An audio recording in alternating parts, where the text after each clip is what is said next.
Welcome to another episode of The Shredder Show. Today, we've got the huge pleasure of having a special guest who's flown all the way over from the US, so Victoria Scott. Yes. So thank you very much for coming on the show today. Today, we're going to talk about your career in terms of how you've progressed professionally and physically, in terms of also, I think, the insane transformation you've had probably over the last 12 to 24 months. So you won a very big title recently with the WBFF. What was that? Yeah, Miss Fitness World's 35 plus. And in terms of that, how long was that a goal for you and something you were looking to achieve? Oh man, a long time. I competed with NPC previously, so I thought I was going to go that direction. I switched over to WBFF 3 years ago. So definitely thought it was a goal of mine, but I didn't, it's like you aspire to win the title, but you saw this humility about it. Like, okay, there's a lot of amazing competitors on stage. So it's, when you win it, it's just kind of like, oh my God. What was the big driving factor that's seen the progression in terms of you over the last 12 months? I think that, I love competing. And I think the number one thing that helped me progress the most was just getting back into it and just training really hard. I'd lost a lot of muscle tissue with COVID. So we were living in San Diego at the time and we didn't have a gym for 6 months. So in addition to having like 3 years where I wasn't really training very hard, I was kind of just coasting and then getting back into competing. COVID hit, we had no gym. We literally just were in an apartment, so we had no equipment. And I lost a lot of muscle tissue. So it took me probably 18 months to get back to where I was previously. And then I hired a new trainer. You may have seen him, Andy Velsich, out at Fit Club in Las Vegas, and start working with him. And he uses the New Fit. Have you seen that? Yeah. Is that like the stimulation? Mm-hmm. Yeah. So it's neuromuscular reeducation is what it is. Definitely helps with mind-muscle connection. You should definitely try it if you come out. Yeah, I'll try that when I go to Vegas, 100%. If you're brave enough to do some quads with him. Yeah. Most of the guys end up doing like chest or back, which is still really hard. My shoulders and arms, that's what I need. Yeah. So awesome mind to muscle connection, definitely increasing the intensity. And if you see my progress photos, you would see how much growth I had. I think the combination of just improved diet, improved training, consistency, and I put on a good amount of muscle in the last year. Where specifically did you use, what do you call it, that machine on you? Was it glutes, lower body? Well, we started off actually mostly quads, like quad training. And I did that for about 7 or 8 months. And then we added in a second day, we did glutes. And that, it's amazing to see the transformation actually. Do you get a lot of DOMs from it? Yeah. Bad. So that was the biggest learning curve. I think number one, working with a new trainer, you always have to learn your client's body. So Andy and I've been working really closely together on that. But my initial soreness was about 5 days. So we really had to be really mindful because, I was an athlete growing up, so I already had a lot of muscle tissue and I just get really inflamed in my quads, my lower body. So it was a little bit back and forth. I think we had some boxing matches because he's like push and with good intention, of course, but sometimes I'm like, oh man, I don't know. I remember sitting in the parking lot a few times thinking, I don't know if I can go in and do another session. I said that to Brad a couple times. I'm like, I don't think I can go in there. You live in Vegas. Have you trained with Milos before? I have not. No, I've heard he's really intense though. Yeah, I don't know why you said that. It's the first thing it reminded me of. I remember training with him once in the UK, and I remember him destroying me on a guillotine press and laughing, being like, make it harder, and I was literally dying. Yeah. And when you train with someone who's a bit sadistic and they've got a screw loose, they're smiling really happily whilst you're dying. It's like, yeah, we joke. Andy has that laughter where it's like the evil laugh. I know this is hard, and I'm just gonna keep pushing you anyway. But it's good. I think we all need a good push sometimes. Do you still do a lot of in-person sessions with him training you? Yeah. I'm actually, I don't know if I told you this. I had breast augmentation surgery almost 4 weeks ago. So I haven't trained in a month. Okay. I just started actually here in Dubai. I had my second leg session. So just getting back into it. Dom was pretty bad from that? Mm-hmm. The DOM was pretty bad coming back into it? Oh yeah, I'm doing half the weight that I usually do, and body weight stuff even, and I'm already sore. So it just goes to show you how just having a few weeks off of training just really still impacts you after. I've been lifting weights for almost probably 15 years. It's interesting. I had the same thing. I had surgery last year. I had 6 weeks where I didn't train. I remember going back into training again thinking fuck me, this is hard. And I couldn't believe how detrained I was. Mm-hmm. And it also gave me a huge amount of respect for how highly trained I was before, my ability to push myself. Mm-hmm. And it gave me a lot of respect for clients when they come to me in terms of if they haven't trained for a long time or it's their first time, understanding again, how they feel. I think it's quite an important thing for a trainer to understand. That's funny that you said that because I was thinking the same thing this past week of just, this is a good refresher on what it's like to be a newbie. Yeah. And like that soreness initially and getting back into it. So It's an eye-opening experience. Mm-hmm. Now, you mentioned something interesting in regards to not being able to train during COVID for 6 months. Mm-hmm. How did that affect you much mentally? I think it did, but we tried to stay active. I had some band stuff that I was doing. I posted on my Instagram all the band workouts, and we tried to get out and just do some runs around the block. I just really focused on nutrition at the time. So ironically enough, I maintained my weight really well, but definitely lost muscle mass. So, it's hard, but I don't know. I think just because I knew no one else was really able to do anything, I think I had like a little bit of peace of mind. Right now, like going to the gym here, because the gyms here are amazing. Just seeing everyone train so hard, and I'm definitely having like FOMO and feeling I think I said to Brad too yesterday, I just feel like, man, everyone's training so hard, and I just want to like go, but I know I shouldn't. And we're here with some other friends, and they're like, you don't want to end up in the hospital, so just take it easy, like relax, you'll get back into it. So it's that expression like time heals all wounds after like another 2-3. I think the biggest mistake most people make, even when they're coming back from injuries, is like they try and rush into the process too quickly, rather than if they took like another week or two, they can then build back into it. I don't know. Yeah, it's the stuff I tell all my clients. It's the unexciting, sexy stuff, unsexy stuff, but it's the reality, unfortunately. Yeah. So hopefully, I'm hoping by like mid-November, I'll be back full lower body and then start upper body again. It's interesting you said that though, because it just reminds me of how I feel training with like contest prep at the moment. I think I was saying to you before the podcast that I'm on like the arse end of it, where I feel like I'm dying and training just sucks, and I just feel like a weakling, and I see other people just killing it, and I'm like, I just want to do that again. Like it's fun being strong and like training really hard and pushing yourself. When you're bottlenecked in that respect, it feels, I don't even have, just frustrating. And it's like we talked about this earlier in terms of like the really weird paradigm in terms of when you're competing or someone's doing a photo shoot. When you look physically your best and you look amazing like a Greek god, is actually when you're at your weakest and you're basically like broken from the inside and you've got nothing. Yeah. There's a nice window post contest though, where you do start to refuel a little bit and start to get the body some more carbs. So I had some amazing training sessions after my show, and everyone's like, aren't you sick of training? I'm like, no, I feel fantastic. I'm eating like 300 grams of carbs. I'm my best, strongest leg workouts in 2 months. And of course that tapers off. But yeah, the post show training is, I think, the best. Interestingly, talking about post show, what's the biggest mistake you've made post show? Well, my earlier days, so I started competing in 2009. So my earlier days, I didn't have a post show plan. I didn't know, like no one talked about like reverse dieting back then. That wasn't really a thing. So I just, stopped everything. Well, I actually would do one of two things. I either stopped everything and would just vacation, eat, drink, go back to, all the stuff I was used to do. Or I was so afraid of putting on weight that I would just continue the diet, continue training until I got injured, basically. So every time I kept dieting post show, just because I was afraid of gaining weight, I always got some sort of injury. So now I'm just really focused on reverse dieting and just being as compliant as I can and mindful of my eating. But yeah, I think the biggest mistake that people do is they do one of those two things, right? Gorge themselves afterwards, no post contest plan, or they think they're supposed to stay so lean and they just try to keep dieting for months and months and months until they crash and burn. It's interesting because I went off the rails a bit on Sunday after the show last weekend, and then what did you have? The night after the show, my stomach was a bit messed up from like dehydrating down, but I had loads of like cookies and other junk food like that, and I think I had 2 burgers, fries, and like some chicken wrap, and then but like all I wanted was just fluid because I was so dehydrated. And then the worst thing that actually could happen, I woke up the next day after the show and was like, I barely gained any weight. I'm like only up a kilo. I was like, this is awesome. So then I just went to town that day, and like the first 3 quarters of the day, it was pretty much all healthy food. Other than when I woke up, I found a box, like massive box of cookies that I went looking for and found. And then I found myself eating them. I'm like, what the fuck am I doing? So then I was like, I literally had to go and throw them in the bin to stop myself doing it. And that's when you're just starting to lose your mind a bit. So then that was all fine. And then I ended up going out for dinner, and I ended up having a starter, a steak, pizza, an entire bread basket.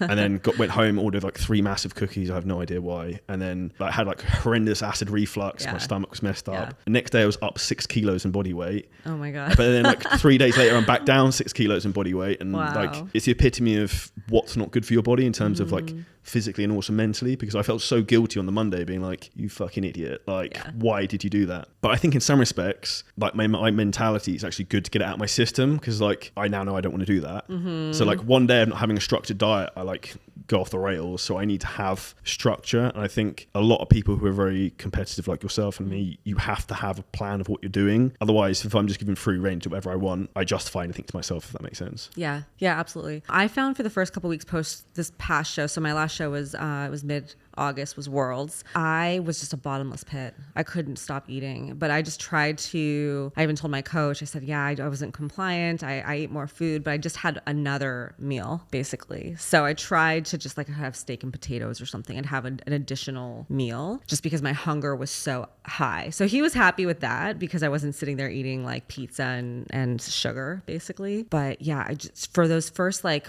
3-4 weeks post contest, all I want is just more and more food. I'm just a bottomless pit, and it's really hard. I think a lot of people make that mistake. New competitors, they don't know how to manage that, and they think like, what's wrong with me? And it's like, well, there's nothing wrong with you. That's just your hunger signals. The body is trying to get your body fat back up. So it's signaling eat.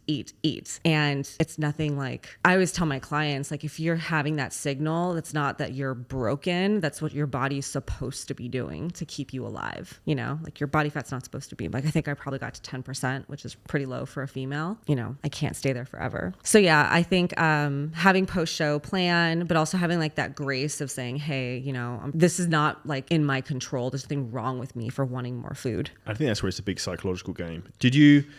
Have you found it difficult after shows, photo shoots, things like that, like mentally allowing your body to almost like soften and regain weight? And you've got any advice for anyone, men and women, listening to this? Well, I like to stay like on the leaner side all the time. So I probably sit between 16 and 18% year round for a female. So like more athletic look.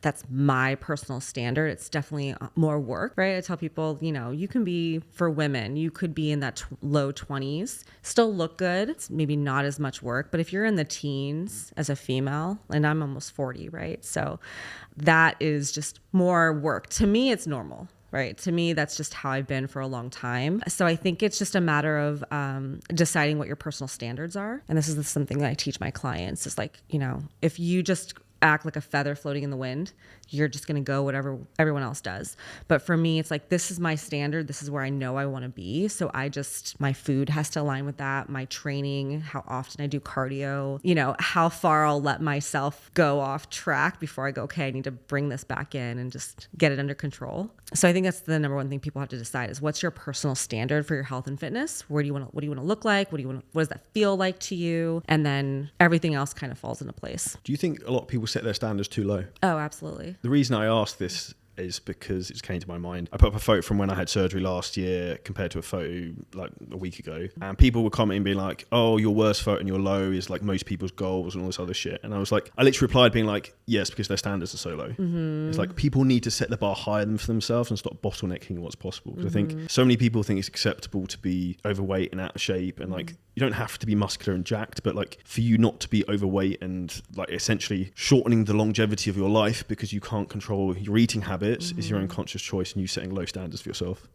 Absolutely. And I think depending on what part of the world you live in too, right? Like the sum of your surroundings. Yeah. So it's interesting because when we travel, depending on like we were noting here, how fit people are. Like the gym that we visited, is it Binus, yeah. Yeah. That gym, it's like insane how fit people are. Like you think you're fit until you walk in there, and I'm like, does everybody here compete? This is weird. Which I don't think they do. I think people are just fit. You know, I went back home. I'm actually originally from Los Angeles, and I've just noticed how out of shape people are. So if you're around that all the time, like you start to think that that's normal. Acceptable. Yeah. And then on top of that, I mean, I hear this from a lot of clients, and you might have some clients that say this to you as well. They get criticized by their friends and family when they start a fitness journey, and they're like, why are you working out so much? You look great. Like, are you trying to be a fitness model? You know what I mean? Like shitty little digs. Yeah. They give you those little stabs, and it's like, well, no, I want to do a little bit better because I know I could do better. So yeah, I think people do set their standards low. And I think part of it is our environment, you know, so you got to get around people who are doing what you're doing, who are passionate, who are achieving more. I think that's one of the reasons why we loved moving to Las Vegas is we're just really surrounded by like a fit community. Not everybody's a competitor, but they're all sort of trying to progress in some areas of their life. And so we've just,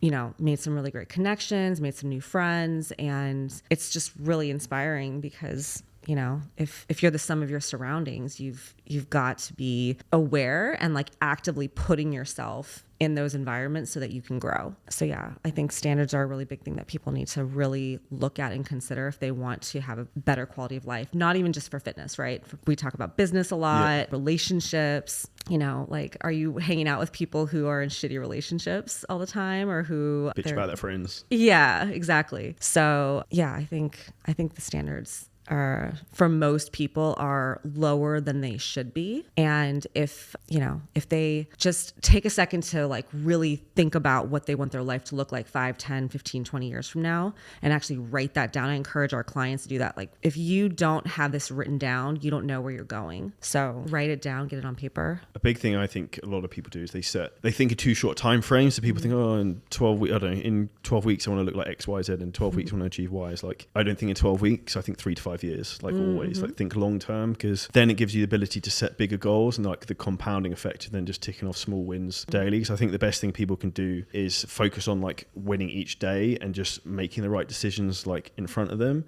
and then having a big goal rather than setting like 8 to 12 week goals, which is what most people do. And obviously, like within the fitness industry, we set a lot of 12-week programs, 6 months, whatever. But the reality is, if you want to become like the best in the world at something like you have done, that's not happening in 12 weeks or 6 months. Like, how long would you say from you kicking your ass into gear to then getting to where you want to be? What was that time length, you reckon? Well, I think it's the accumulation of like my history, right? Yeah. You know, I mean, certainly you could say, hey, I you know, busted my butt for 18 months or something. You could say that, but I also had, you know, 12, 13 years of competition experience prior. So I think knowing my mistakes back then and knowing maybe where I think back to my younger self, maybe I didn't push myself as much. So actually, yeah, we can talk a little bit about that. One of the reasons I think I didn't excel in my younger years in bodybuilding, I mean, I won shows and I won the overall a couple times, but I never really continued because it was always very short term. So I would compete and be,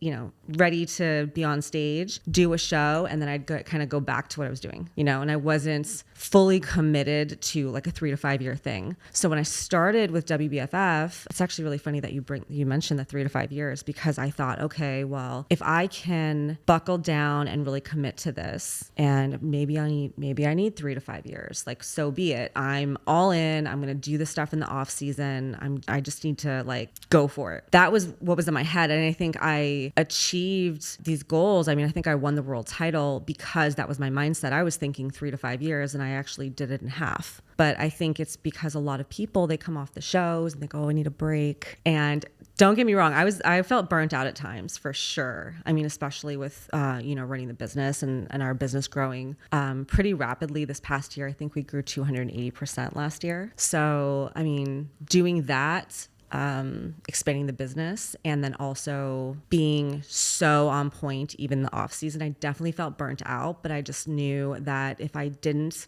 do it, I was afraid, I think, more of being set back and not seeing my full potential. And I think that's one of my regrets from when I was younger, when I competed, because I would win shows and I would stop, win shows and stop. I'm like, man, I could have been Miss Olympia. But you didn't have the consistency over the whole year. No. And what do you put that down to? Do you think that was a network of people around you, maybe? Absolutely. Yeah. Circling back to what we just talked about too, it was 100% my network at the time. It was just my family situation at the time, my work situation at the time. It just wasn't really conducive of like being able to have the longevity in the space. And so if you look at the top competitors, or anyone who's top at their game in anything, everyone in their circle is doing that thing, right? They're 100% all in, committed to that. And I didn't really have that back then. And I feel like now, not that I like rejected other people in my life, I just spent more time here, you know, spent more time with these individuals. It's because the other people aren't aligned with your values of where you want to go, who you want to be. And I think not even necessarily, it's not from a place of hate or anything wrong, but often the people who are closest to you are the ones who hold you back. So particularly like family members. So like particularly maybe like parents, for example, they don't understand what you're trying to achieve, or they want you to stay safe and get a safe 9-to-5 job. I don't want you to compete and have an online business and do all this weird shit. Like for them, they think, oh, you should go and work for a bank or become a lawyer or something and do like the 100%. normal job. But like for me, it's like fuck being normal, fuck being average. Like I don't want that. I want the polar opposite of that. And I think that was probably some of the things, I guess, that maybe sort of pulled you back in. Yeah, I mean, when you're told that or you believe that when you're younger, you look at that, is this a real job? Is this a real, like, could I really pursue this? And when you just say, screw it, I'm going to go for it anyway. It took me a long time, actually, to even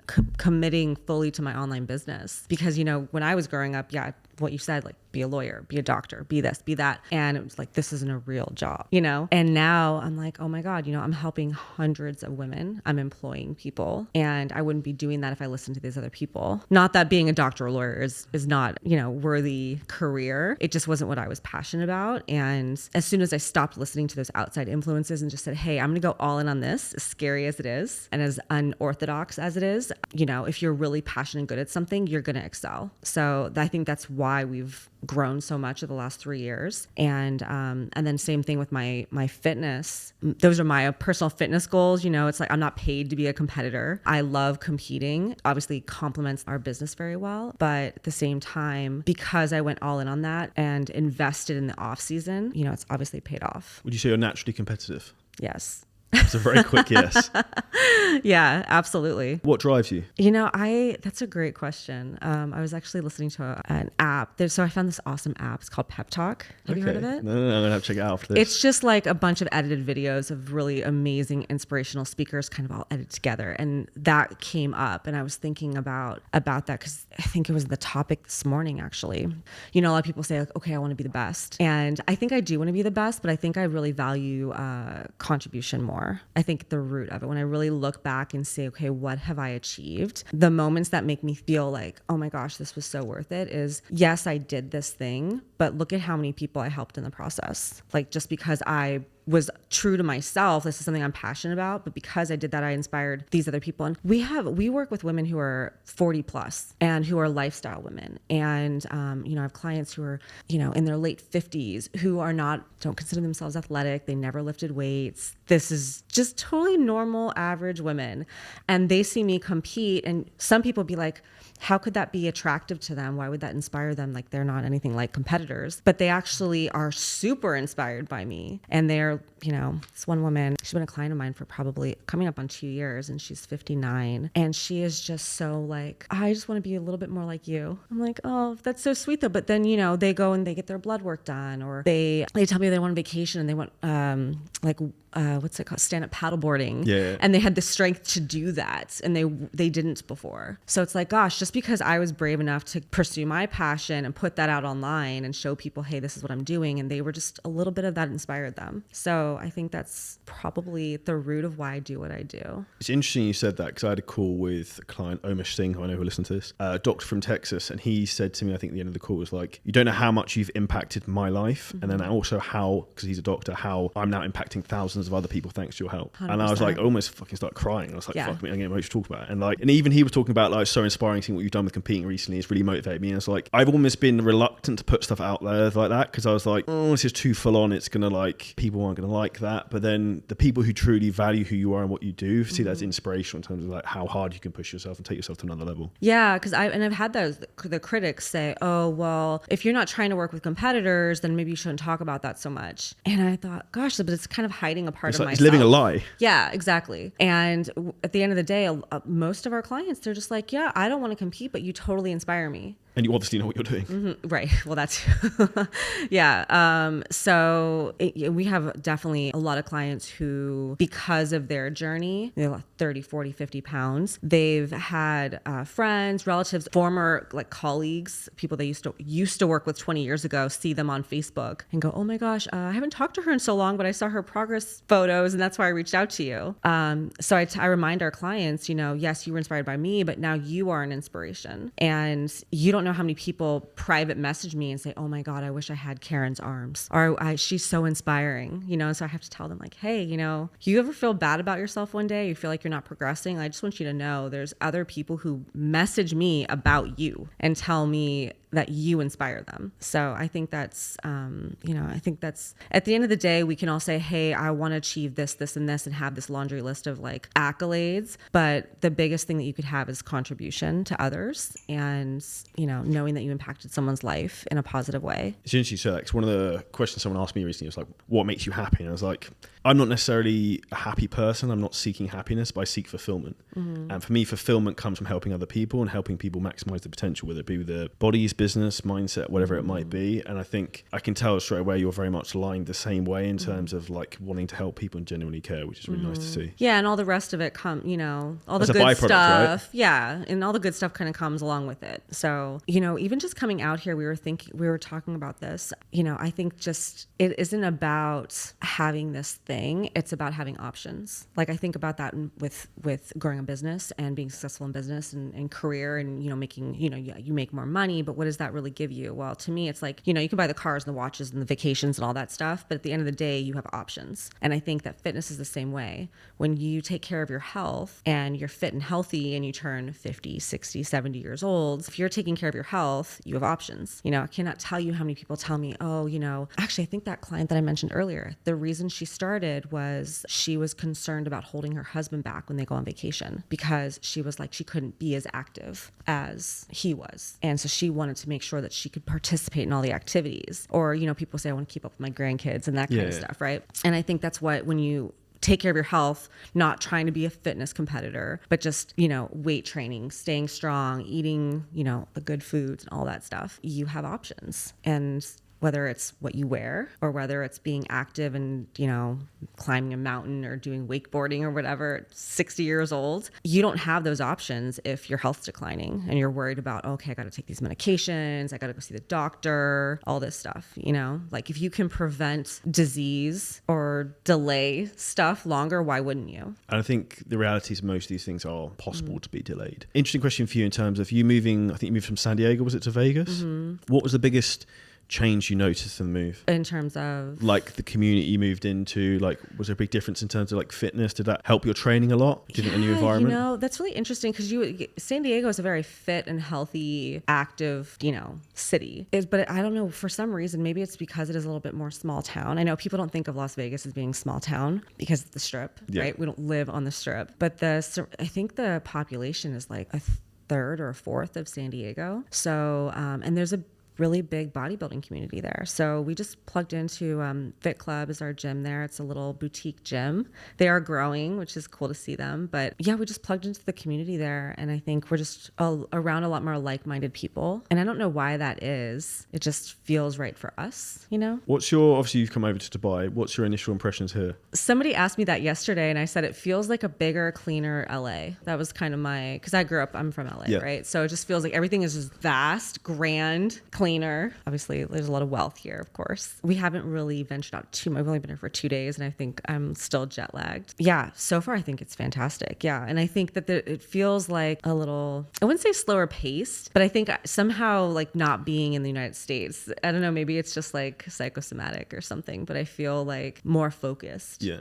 For some reason. Do you feel like that since you've been here? Yeah, 100. It's like Dubai is like an intense hustle city. So one of the things I really like, you can get pretty much anywhere within 20 minutes. And you talk about like networking, like generally anyone who lives here, they generally live here because they're probably one of the best in the world at what they do. So like everyone you talk to is inspiring and has some sort of story, can help you somehow. So it's amazing for like networking and stuff like that. And from a fitness aspect, you've got like the best gyms in the world, like loads of great people. Like you come here all the time. So it's amazing for that. And then even for like the convenience of life, everything just works like seamlessly. So even if I remember when I went to the US in springtime, like going to like Miami airport was a shithole and like it took like 3 hours to get through security and stuff like that. I just like, as soon as you come to Dubai airport, it's like click, you go, everything just works and you get used to that. And the bad thing about Dubai is it almost ruins the rest of the world for you. Because when you go somewhere else, you're like, why does this get with the program? Yeah, like why is this so slow?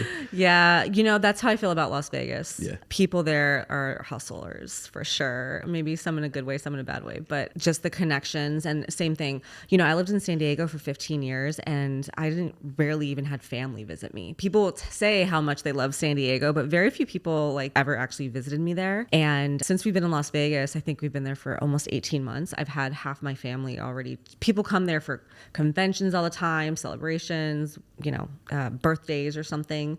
There's always people coming in and out. But the people who live there, for the most part, I think are, people who are expanding and growing. And we met a lot of people who have online businesses there. Like I said, a lot of people in the fitness space. The Olympia's there, obviously. So there's going to be a lot of people coming into town the next, about 6 weeks out from Olympia. So probably next week, be coming in. We got to train with some other competitors in the IFBB that have come in, and it's been really cool. You mentioned training with other people. Who's had the biggest influence on your fitness career? That's a great question. I think there's a lot of people. When I first started competing, I was competing in figure, and the two biggest names at the time when it was really big for me was Nicole Wilkins and Erin Stern. And Nicole Wilkins has since retired. She was 4-time Miss Figure Olympia at the time, and Erin Stern and her were competitors. But Erin actually turned around and she's a bikini competitor now. So she left, I think, because figure was really changing. Yeah. And she started doing some natural shows, I think, and then she just came back and now she's doing bikini. But they were really big influencers for me wanting to compete in figure. The look has changed a lot. It's evolved. So, and that's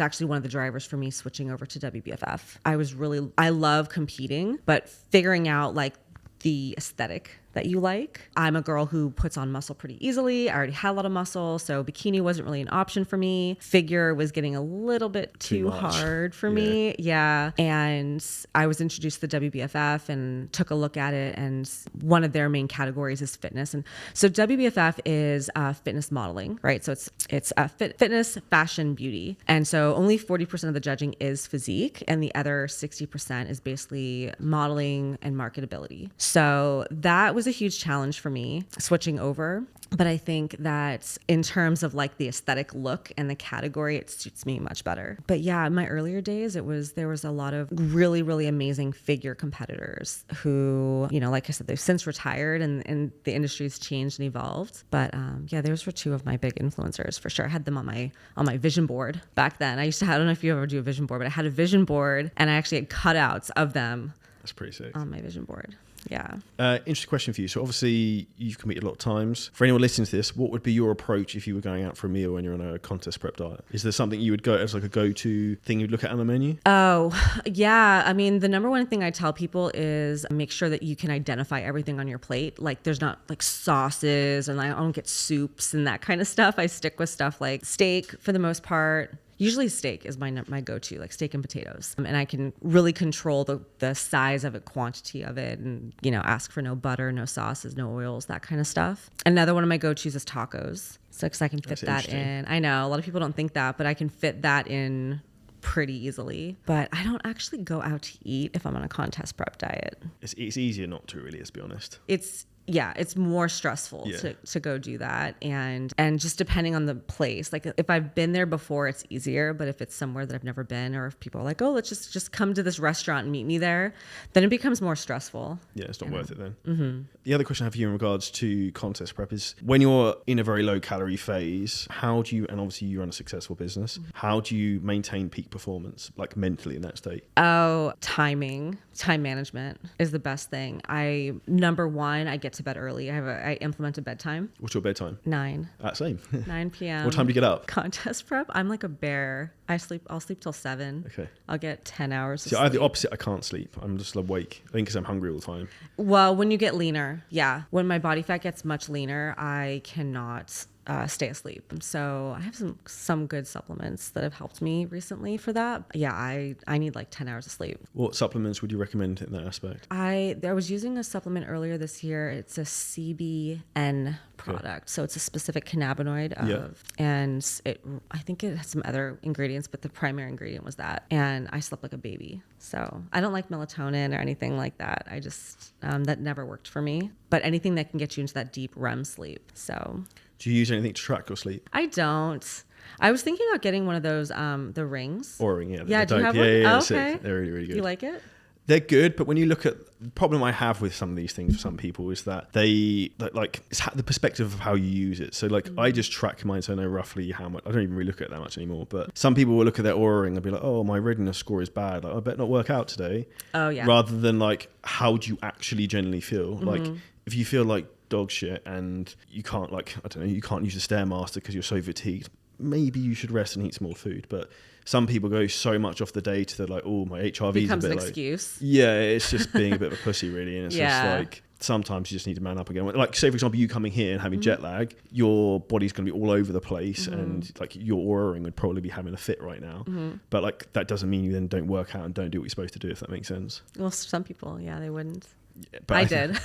I think it's one of those things in terms of just like listening to your body intuitively rather than the data. Do you have any recommendations in terms of like clients you work with in terms of how they can maybe listen to their body a little bit more, or anything to pay attention to? Well, for people in a caloric deficit, I have to, like, I don't know if you've probably heard clients say this, but if you're not a seasoned athlete, you know, things get uncomfortable and they go, oh my gosh, like, this is hard. Yeah, this is hard. Let me just give myself a pass. So I think I prep my clients like, you're probably going to feel like shit sometimes. Like, it's really that. And like, the answer is good because you're supposed to. It's like, I'm really hungry. It's like, perfect. Thumbs Exactly. up. We're in the right spot here, right? Yeah, like, that's what I'm looking for. So I let them know, hey, if at some point during this process you don't feel like crap, or you don't feel tired, or you don't feel hungry, that's a problem.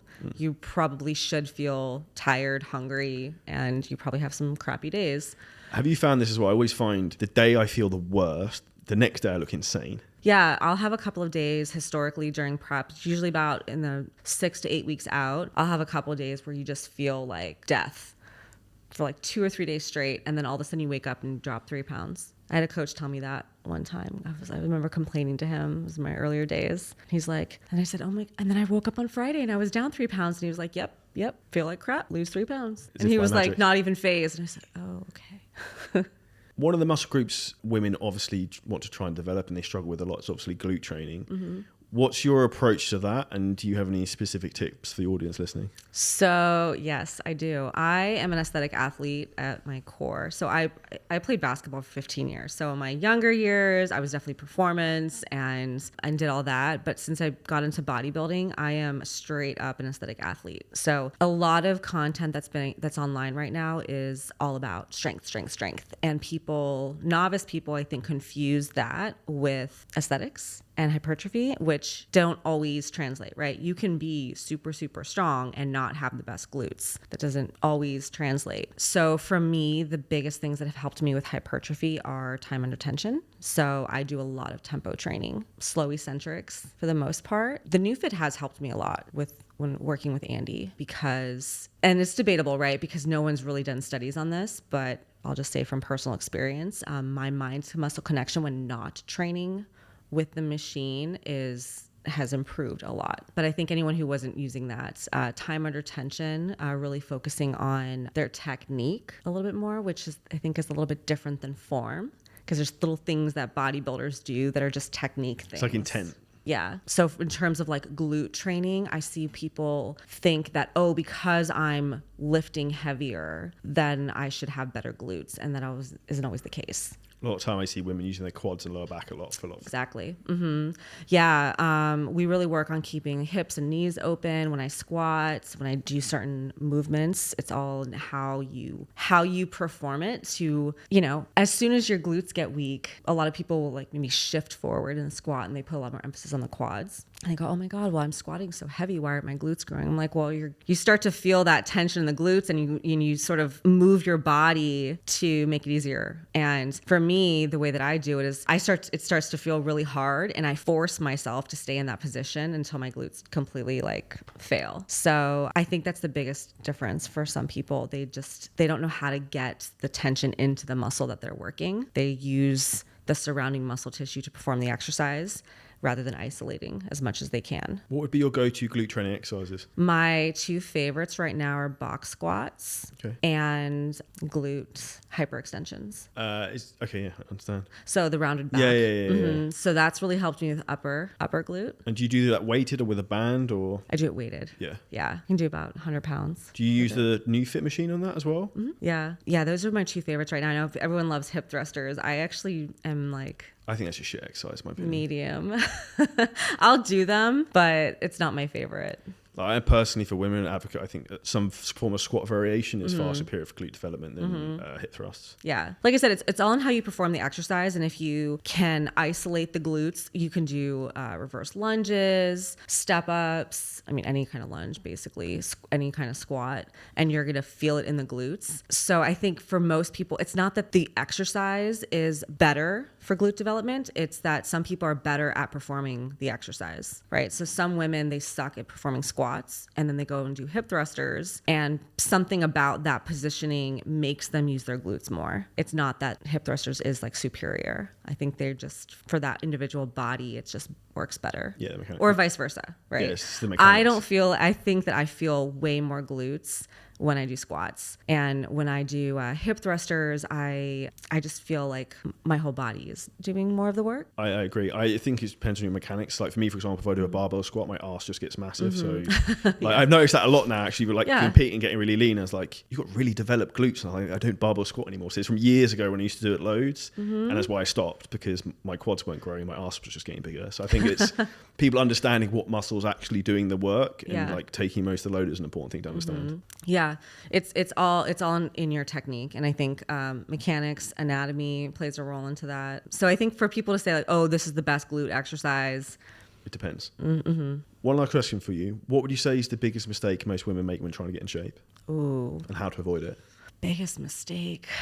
I think the number one mistake that I'll say for the majority of women that we work with, again, we work with women who are in the 40 plus category. A lot of them have never worked with coaches before because they think that they ought to just do it themselves. So I always say, like, there's no badge of honor for like suffering in silence. You just, they feel like, oh, I should just do this myself. I should just figure this out myself. And I think that's, I mean, I didn't do that. I think that's the biggest load of crap. Right. I mean, I've surrounded myself with some of the best coaches and trainers over the last decade. Ironically, both of us still, you got coach, I've got coach. Like, oh yeah. I mean, there's been times where I had 2 coaches, you know, the top people have coaches. And the reason that they do that is because it's going to push them more. They're going to get more education.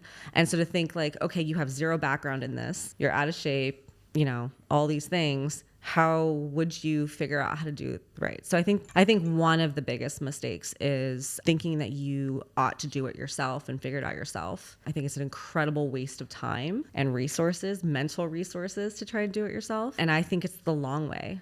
If there was a shortcut to fitness, it would be through coaching. Agree 100%. Yeah. One final question for you. What advice would you give to yourself at 18 years old?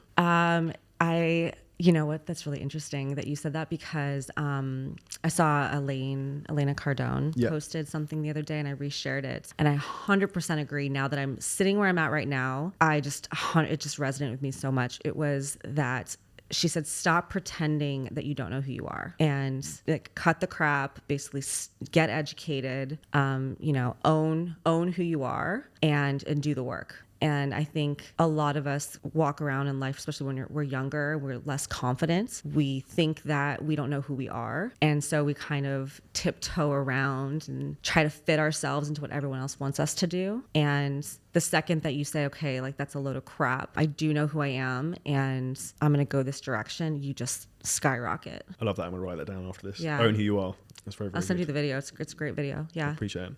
Thank you very much for your time, Victoria. Thank you. Where's the best place for anyone else to check you out? Instagram? On Instagram at sixpackchick. Awesome. So hope everyone absolutely loved the podcast. Make sure you leave us a 5-star review on iTunes, subscribe, and we'll see you next episode.